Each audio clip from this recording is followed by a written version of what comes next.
Hola, muy buenas tardes. Soy el maestro Joseph Espejo López. El día de hoy vamos a iniciar con su cápsula número 2 de la primera unidad Historia del Derecho Civil de la materia Derecho Civil número 1.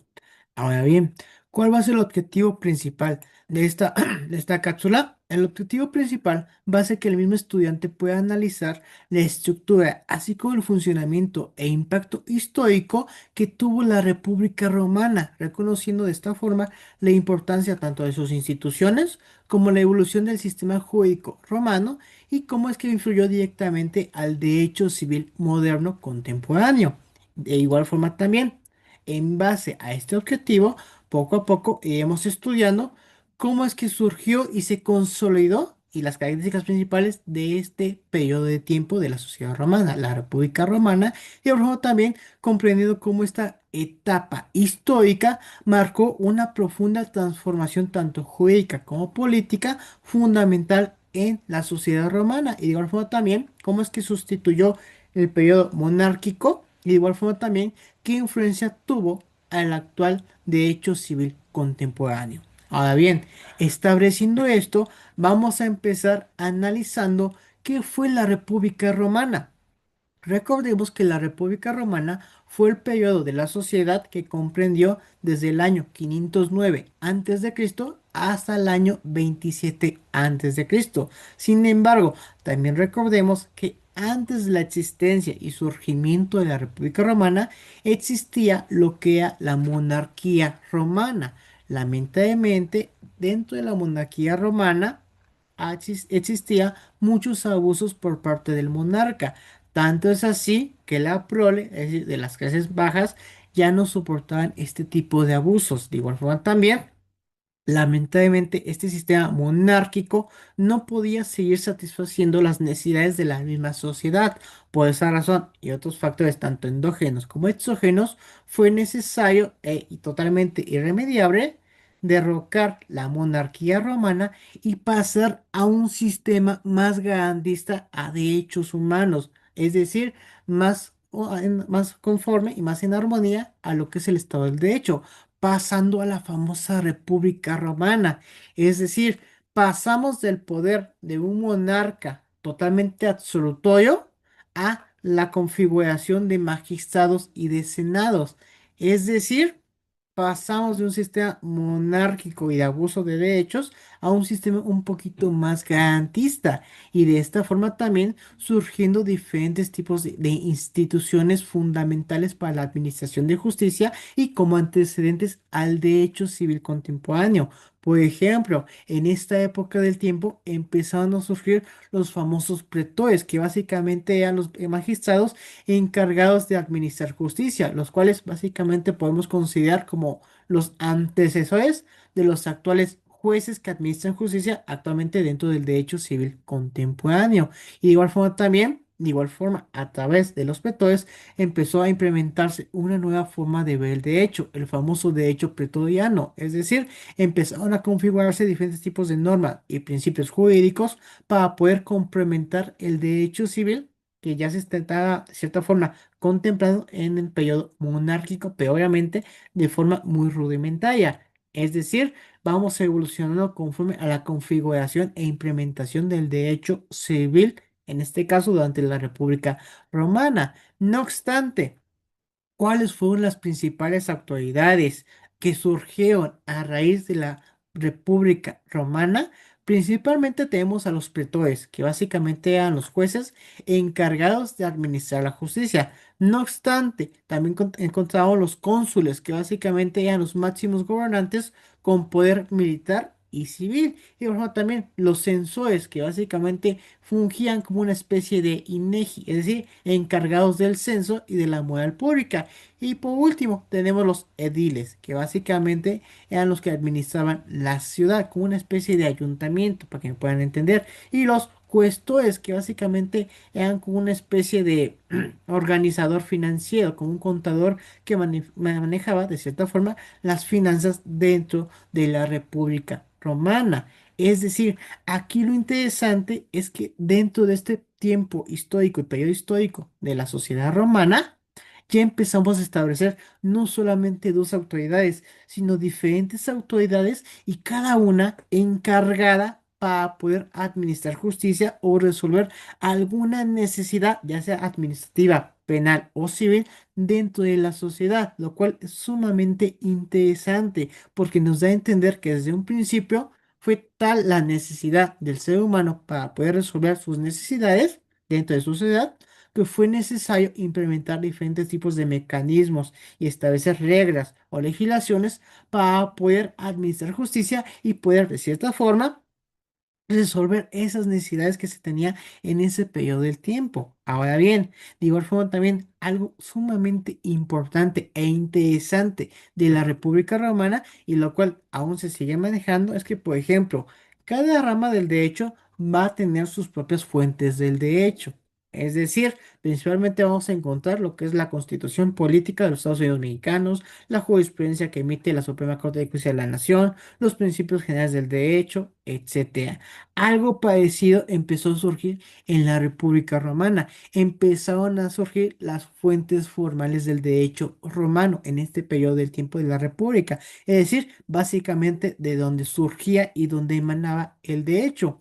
Aquí dentro de estas fuentes formales encontramos lo que es el derecho consuetudinario, es decir, la costumbre en base a sus usos y tradiciones que ya venían surgiendo directamente en la monarquía romana. Sin embargo, cuando cae la monarquía romana, aún seguimos considerando de cierta forma las costumbres, sus usos y tradiciones, pero empieza a surgir una nueva fuente formal del derecho civil en la República Romana, la famosa ley o lex. Es decir, aparecen las principales y las primeras normas escritas dentro de la República Romana, las famosas, la ley de las 12 tabrillas o la famosa ley de las 12 tablas.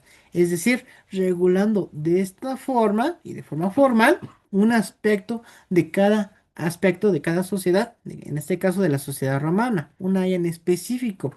Y de igual forma también algo interesante de este periodo histórico de la República Romana es que aparte de que empieza a surgir y se empieza a contemplar como fuente del derecho la misma legislación escrita, también se empieza a considerar como una fuente del derecho los edictos de los magistrados, es decir, los pretores que de cierta forma establecían normas que se tenían que aplicar al momento de su mandato, es decir, en el momento que administraban justicia. Casi básicamente lo podemos considerar como un antecedente de lo que actualmente se considera como una jurisprudencia. Y no solamente eso, también se consideraba las senoconsultas, es decir, senado consultas, básicamente los decretos del Senado al momento de que toman decisiones para administrar tanto la política, economía y de cierta forma también asesorar a los magistrados. Básicamente un antecedente de lo que actualmente tenemos en nuestro país como el Congreso de la Unión. Es decir, por esta razón y otros factores muy interesantes, tanto jurídicos, políticos y sociales, se considera que, por ejemplo, nuestra profesión como abogados nació en la República Romana. Tanto es así que hay figuras jurídicas que vamos a ver más adelante que aún se siguen manejando. Obviamente se han modificado un poco, sin embargo, su esencia principal aún se sigue contemplando actualmente, por ejemplo, en el derecho civil contemporáneo. Ahora bien, estableciendo esto, vamos a ver lo cual fue su primera legislación escrita, las famosas, la ley de las 12 tablas, es decir, fue la primera codificación escrita dentro del derecho romano que surgió justamente en la República Romana. Es decir, vamos a empezar a analizar en qué consistió cada uno de estos aspectos, cada una de estas tablas. ¿Por qué? Porque regulaban tanto en el derecho civil, derecho penal y de cierta forma también en el derecho canónico religioso. Ahora bien, estableciendo esto, vamos a empezar por la primera tabla. Es decir, la primera tabla de las 12 tablas contemplaba los procedimientos judiciales, es decir, empezaba a establecer el antecedente de plazos y formalidades para el procedimiento jurisdiccional. Algo que es muy interesante, ¿por qué? Porque si, por ejemplo, ustedes revisan su Código Civil Federal, su Código Nacional de Procedimientos Civiles y Familiares, que actualmente se está implementando de forma gradual en nuestro país, es interesante que a pesar de que haya pasado bastante tiempo, aún se siguen contemplando plazos, términos y formalidades procesales que aún se siguen utilizando actualmente en la misma legislación civil contemporánea. Y no solamente eso, por ejemplo, si pasamos a la segunda tabla que establecía penas y normas sobre garantías, básicamente es un antecedente del Código Nacional de Procedimientos Penales y el Código Penal, tanto local como federal, estableciendo por primera vez cuáles eran los juicios y de igual forma también cuáles iban a ser dichas penas y esas normas para poder garantizar el orden totalmente de la sociedad. Es decir, el primer antecedente en materia penal. Tanto es así que, por ejemplo, si ustedes se van directamente a su código penal, dejando tanto de lado lo que es la materia civil, aún se siguen considerando penas y sanciones para poder castigar y prevenir los tipos penales que se cometen dentro de nuestra sociedad contemporánea. Y de igual forma también la tercera tabla. ¿Por qué? Porque en esta tercera tabla se empezaron a considerar y a establecer cuál era la forma en la cual, si por ejemplo tú me tenías una deuda con un acreedor, cuál iba a ser la forma en la cual se iba a ejecutar un embargo. Es decir, pasamos a materia mercantil, los famosos actos de exequendo, las famosas figuras jurídicas del embargo. Es decir, el primer antecedente en materia mercantil ya se empezaba a contemplar desde ese preciso momento en la tabla número 3 de las 12 tablas de la República Romana del Derecho Romano.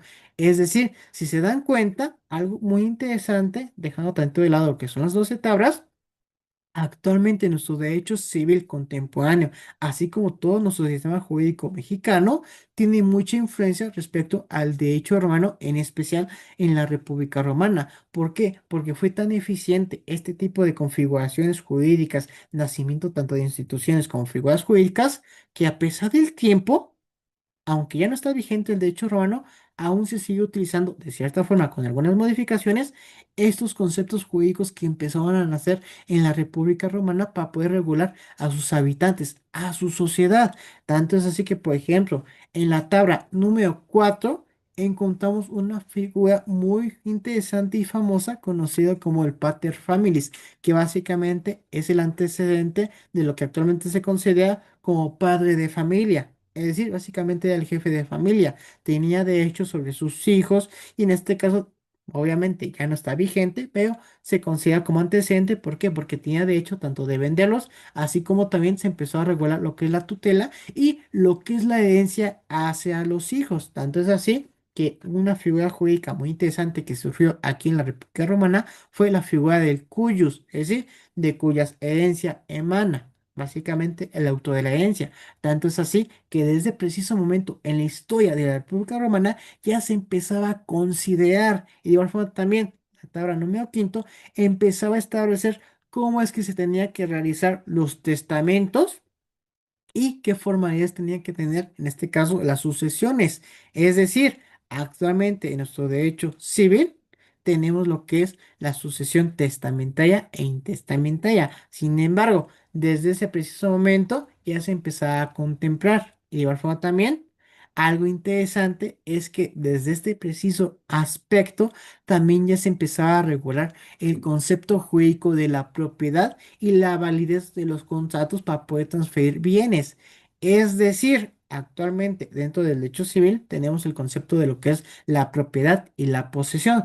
No obstante, aquí lo interesante y asombroso es que desde la República Romana ya se empezaba a manejar esta figura jurídica de la propiedad. Es decir, poder usar, disfrutar y gozar un determinado bien, ya sea mueble o inmueble. Y de igual forma también ya se empezaba a establecer en la tabla número 7 las limitaciones de los terrenos y las famosas servidumbres. Si se dan cuenta, es bastante asombroso e interesante. ¿Por qué? Porque, por ejemplo, las servidumbres aún se siguen utilizando actualmente en nuestro sistema jurídico en materia civil. La servidumbre actualmente se considera aquel agravamen que se genera directamente a un bien inmueble a favor de un predio dominante. Es decir, si por ejemplo yo tengo un terreno, pero lamentablemente solamente puedo pasar por el terreno de mi vecino, en este caso se va a generar una servidumbre a favor de mi predio dominante para poder pasar por ese terreno. Obviamente yo le tengo que pagar una compensación económica. Sin embargo, aquí lo interesante es que desde ese momento de la historia de nuestro mundo, como sociedad ya se empezaba a manejar. Tanto es así que, por ejemplo, no solamente fue asombroso en aspecto tanto civil o familiar, también fue asombroso e innovador en materia penal. ¿Por qué? Porque aquí también en la tabla número 8 se empezaban a manejar lo que son las sanciones de algunos tipos penales que aún se siguen manejando actualmente en el Código Penal, tanto federal como local. Por ejemplo, el tipo penal de homicidio o el de robo, etcétera, fue tan eficiente que aún se sigue manejando actualmente. Y no solamente también eso, sino también estas 12 tablas fueron tan innovadoras que, por ejemplo, la tabla número 9 establecía la prohibición de leyes y juicios secretos, es decir, los juicios, los procedimientos jurisdiccionales tenían que ser públicos.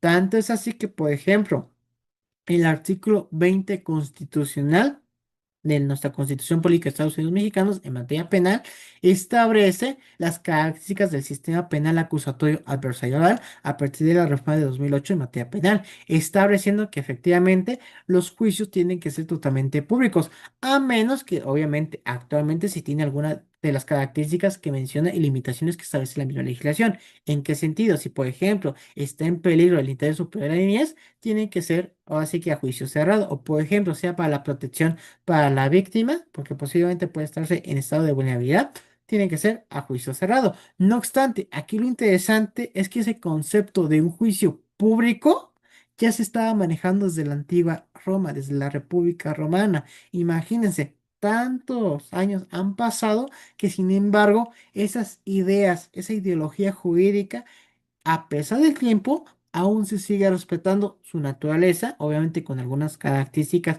que ya cambiaron a favor de lo que es el respeto a los derechos humanos, tanto de la parte actuada, la parte demandada de la víctima del imputado, pero aún se sigue respetando de cierta forma su naturaleza, su idea principal. De igual forma también, por último, tenemos lo que es la tabla número 10, 11 y 12. Estas tablas básicamente regulaban los ritos funerarios, es decir, básicamente los procedimientos después de la vida, y ahora también empezaba a establecer las restricciones de los matrimonios mixtos entre clases sociales, es decir, trataban de regular esta figura jurídica muy interesante conocido como el matrimonio, y ahora también empezaron a establecer las reglas sobre la interpretación de la misma legislación. Imagínense, por ejemplo, el día de hoy. Actualmente podemos decir que aquellos que interpretan la misma legislación es directamente la Suprema Corte de Justicia de la Nación, al momento que examina la legislación, por ejemplo, la Constitución, y determinan si, por ejemplo, un caso en concreto es acorde a la Constitución o es totalmente inconstitucional. Básicamente la famosa jurisprudencia. Aparte de eso, tenemos tesis aisladas o contradicciones de tesis. Sin embargo, esta idea no es nueva. ¿Por qué? Porque en la tabla número 12 de la República Romana ya se empezaba a establecer la forma en la cual se tenía que interpretar la misma legislación. Imagínense, este antecedente fue tan excelente, tan innovador, que a pesar del tiempo aún se sigue utilizando actualmente, obviamente con sus propias limitaciones y sus modificaciones. Ahora bien, dejando de lado tantito lo que es la materia legislativa, ya sea en materia penal, civil o familiar en la antigua República Romana, también algo interesante de este periodo histórico es que se empezaban a manejar los conceptos de derecho de personas, es decir, empezaron a dividir a las personas como por ejemplo una entidad física como una persona totalmente jurídica. Actualmente las consideramos como persona física o persona moral. Sin embargo, desde ese preciso momento histórico ya se empezaban a hacer la división y de igual forma también empezaban a establecer que se podía considerar como una persona libre o un esclavo. Es decir, básicamente se empezaron a acreditar, a inventar diferentes figuras jurídicas, como por ejemplo el ingenius, que es básicamente el nacido libre, el libertus, que básicamente es el esclavo que había sido liberado, y el esclavo que era considerado posiblemente un bien, pero también existían procedimientos para adquirir su libertad. De igual forma también existían lo que eran los ciudadanos romanos, latinos y peregrinos, los cuales, por ejemplo, un ciudadano romano gozaba de plenos derechos políticos y sociales. Sin embargo, los latinos eran básicamente aliados romanos y los peregrinos tenían ciertos derechos, pero básicamente eran considerados extranjeros. Es decir, en este caso su derecho era que no se les consideraba en automático un esclavo. Y por forma también surgió lo que es la figura jurídica del pater familias y el alien iuris. Es básicamente la persona sometida bajo ese régimen del pater familias. Y de igual forma también ya se empezaba a considerar lo que es la capacidad jurídica y la capacidad de obrar, lo cual fue totalmente innovador. Y no solamente eso, también empezó a surgir esta figura jurídica interesante conocido como la manumisión, es decir, básicamente el procedimiento por el cual un esclavo podía adquirir su libertad. Había diferentes tipos de manumisión, por ejemplo, estaba por el censo, que básicamente era escribir al esclavo directamente en el censo romano, o también por vindicta, es decir, básicamente era el procedimiento más garantista en el cual básicamente un tercero tocaba con una varita, con una vara al esclavo y declaraba públicamente que era totalmente libre. Y de igual forma también el amo de ese momento no tenía que oponerse o impugnar ese acto jurídico. Tanto es así que el magistrado aprueba dicho acto. Es decir, básicamente era un procedimiento para adquirir tu libertad. Y de igual forma también tenemos lo que es la manumisión por testamento y por carta. La manumisión por testamento básicamente era cuanto el cuyos el pater familias redactaba, en este caso pedía que en su testamento se establecía que después de su vida se otorgaba la libertad de su esclavo. Y por carta, que básicamente era escribir una carta dirigida a alguna autoridad en la cual se consideraba que, por favor, sería la libertad automática de esta persona que era considerado esclavo, lo cual fue totalmente innovador. Ahora bien, hasta aquí sería esta cápsula. Muchas gracias por su atención y nos vemos hasta la siguiente cápsula.